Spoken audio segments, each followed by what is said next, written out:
Hi മച്ചാമാരെ, ഇപ്പോൾ എൻ്റെ കയ്യിലുള്ളത് സാംസങ്ങിൻ്റെ A51 എന്ന് പറഞ്ഞ മോഡലാണ്. സാംസങ്ങിൽ മാത്രം ഏറ്റവും കൂടുതൽ വരുന്ന കംപ്ലൈൻ്റാണ് ഈ ബട്ടണ്.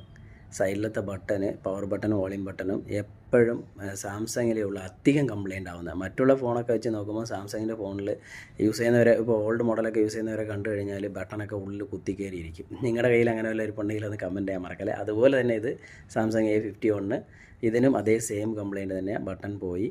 അപ്പോൾ നമ്മളെന്തായാലും ഇളക്കാൻ പോവുകയാണ്. സാംസങ്ങിൻ്റെ മൊബൈലിൻ്റെ കാര്യം പറയുകയാണെങ്കിൽ ഡിസ്പ്ലേ ഒരു രക്ഷയില്ലാത്ത LED ഡിസ്പ്ലേ ആണ്. ഏത് ഫോൺ കമ്പയർ ചെയ്ത് നോക്കിയാലും സാംസങ്ങിൻ്റെ ഡിസ്പ്ലേയുടെ അടുത്ത് ഒറ്റൊരു മോഡലും വരില്ല. പക്ഷേ ഇവർക്ക് ഉള്ള മെയിൻ പ്രശ്നം എന്ന് പറഞ്ഞാൽ ഇത്രയും വിലയുള്ള A51 പ്രൈസ് അറിയാമല്ലോ നിങ്ങൾക്കല്ലേ. ഇത്രയും വിലയുള്ള ഒരു മൊബൈലിന് ബാക്കിൽ പ്ലാസ്റ്റിക്കേ കൊടുക്കൂ.